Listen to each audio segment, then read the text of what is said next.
भारतीय नोटों की आखिर कहाँ होती है छपाई, कैसे होती है इन नोटों की छपाई जिन्हें पाने के लिए हर कोई दिन रात मेहनत में लगा रहता है। एक नोट छापने में सरकार का कितना खर्च आता है, भारतीय नोट छापने में इस्तेमाल होने वाला कागज और स्याही आखिर कहाँ से आती है, क्यों सरकार अनलिमिटेड नोट छापकर सभी को अमीर नहीं बना सकती। इस तरह के बहुत से सवाल आपके मन में कभी न कभी तो आए ही होंगे। आज के इस वीडियो में हम आपको इन सभी सवालों का जवाब देने वाले हैं और आपको विस्तार से बताएंगे कि आखिर भारतीय नोट कहाँ और कैसे छापे जाते हैं, और साथ ही ये भी बताएंगे कि आखिर ये कौन तय करता है कि कितनी मात्रा में नोट छापे जाने हैं, और सरकार पुराने कटे फटे नोटों का आखिर करते क्या है। सबसे पहले तो आपको बता दें कि आप और हम जो नोट इस्तेमाल करते हैं वो कीमत उस नोट की नहीं होती, बल्कि उसकी एक्सचेंज वैल्यू नोट पर लिखी होती है। हर नोट पर एक लाइन लिखी होती है कि मैं धारक को फला रुपए अदा करने का वचन देता हूँ, और इसी लाइन से नोट की एक्सचेंज वैल्यू निर्धारित की जाती है। भारत में नोट छापने का काम भारत सरकार और आरबीआई मिलकर करते हैं। SPMCIL नाम की कंपनी केंद्र सरकार के अधीन है जो नोट छापने का काम करती है,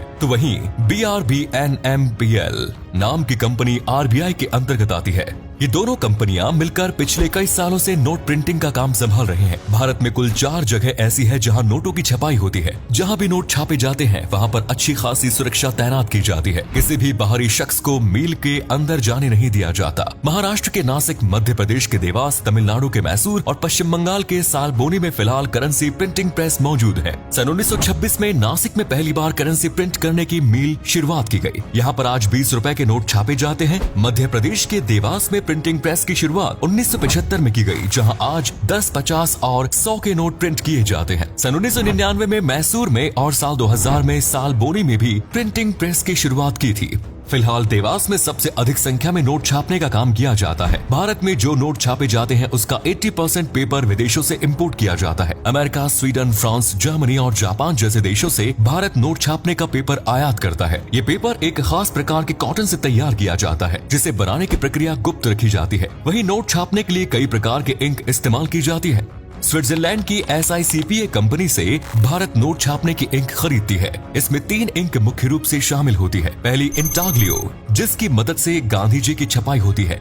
दूसरी है फ्लोरोसेंट इंक, जिससे नोट नंबर और यूनिक कोड छापा जाता है। और तीसरी इंक होती है ऑप्टिकल वेरिएबल इंक, जिससे नोट में सिक्योरिटी फीचर्स ऐड किए जाते हैं और सुनिश्चित किया जाता है कि कोई भी व्यक्ति आसानी से डुप्लीकेट नोट की छपाई ना कर सके। कागज और स्याही का आयात करने के बाद इन्हें अलग अलग प्रिंटिंग प्रेस में भेजा जाता है, जहां नोटों की छपाई की जाती है। साल 2017-18 की रिपोर्ट के मुताबिक भारत सरकार ने 493 करोड़ रुपए का कागज और 143 करोड़ रुपए की स्याही विदेशों से आयात की थी। एक साल में नोट छापने के लिए सरकार को 4 से 4,500 हजार करोड़ रुपयों का खर्च आता है। ये आंकड़ा नोटबंदी के बाद का है, यानी नए नोट छापने में भारत को इतना खर्च आता है। पुराने नोटों की छपाई में सरकार को ज्यादा रकम खर्च करनी पड़ती थी। साल 2016-17 के दौरान भारत सरकार ने औसतन 8,000 करोड़ रुपए के नोट प्रिंट किए।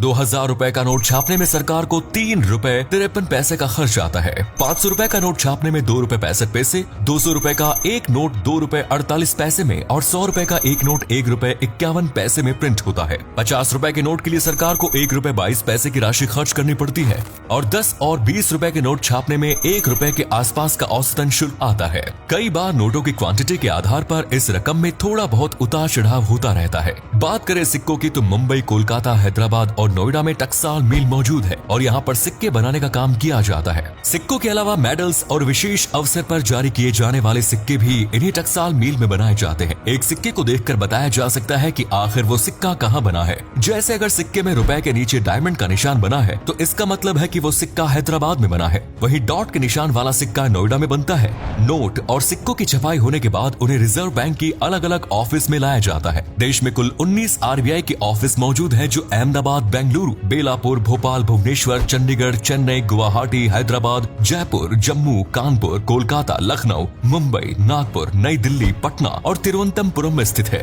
कई बार नोट खराब हो जाते हैं, कट फट जाते हैं। ऐसे नोट जो बैंक में आते हैं या RBI तक पहुंचते हैं, उन नोटों को नष्ट करके उनकी जगह नए नोट प्रिंट किए जाते हैं। पहले पुराने नोटों को जला दिया जाता था, लेकिन अब पर्यावरण संरक्षण को ध्यान में रखते हुए नोटों को जलाने के बजाय उन्हें रिसाइकिल किया जाता है और एक ईंट का आकार दे दिया जाता है, जिसका इस्तेमाल कई जगह पर किया जा सकता है। रिजर्व बैंक ने अपना पहला नोट साल 1938 में छापा। आरबीआई ने 5 रुपए का नोट सबसे पहले प्रिंट किया था। हालांकि इससे पहले भी भारत में नोट प्रिंट होते थे, लेकिन वे नोट आरबीआई द्वारा नहीं बल्कि ब्रिटिश इंडिया गवर्नमेंट द्वारा प्रिंट किए जाते थे। नोट छापने की दिशा में सरकार आत्मनिर्भर बनने की दिशा में कई फैसले ले रही है। मध्य प्रदेश में होशंगाबाद में वो कागज तैयार किया जा रहा है जिससे नोट बनाए जाते हैं। मील के अंदर कागज कैसे बनता है, इसके बारे में बहुत अधिक जानकारी मौजूद नहीं है।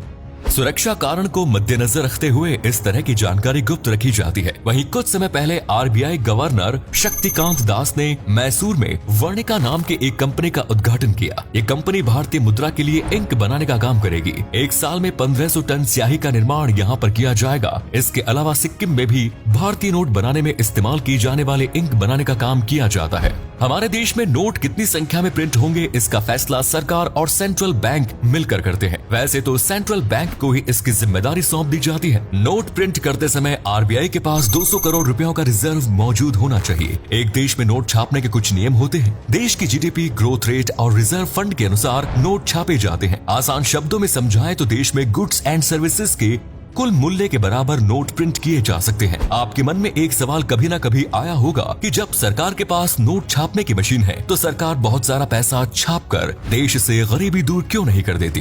क्यों सभी लोगों को सरकार रातों रात मालामाल नहीं बना देती? अगर सरकार ने ऐसा किया तो देश में महंगाई आसमान छूने लगेगी, भारतीय करेंसी का डिवैल्यूएशन हो जाएगा, इन्फ्लेशन रेट सारे रिकॉर्ड तोड़ देगा। इतिहास में कई देश ऐसा गलती कर चुके हैं। दूसरे विश्व युद्ध के बाद जर्मनी ने यह गलती की थी और उसके बाद देश में महंगाई रिकॉर्ड स्तर पर पहुंच गई। वेनेजुएला और जिम्बाब्वे की अर्थव्यवस्था भी गलत आर्थिक नीतियों के कारण ही बर्बाद हुई। जिम्बाब्वे की करेंसी की वैल्यू इतनी कम हो गई थी कि $1 की कीमत 25 मिलियन जिम्बाब्वे की मुद्रा के बराबर पहुंच गई। इसलिए सरकार कभी भी जरूरत से अधिक पैसा नहीं छाप सकती, बल्कि धीरे धीरे सरकार नोटों की छपाई कम करने का प्रयास कर रही है और अधिक से अधिक डिजिटल पेमेंट को बढ़ावा दे रही है। इससे देश में करप्शन में कमी आएगी और पारदर्शिता में भी इजाफा होगा। तो दोस्तों, उम्मीद है वीडियो पसंद आया होगा। अगर आया तो लाइक कीजिए, शेयर कीजिए, कमेंट्स कीजिए। धन्यवाद।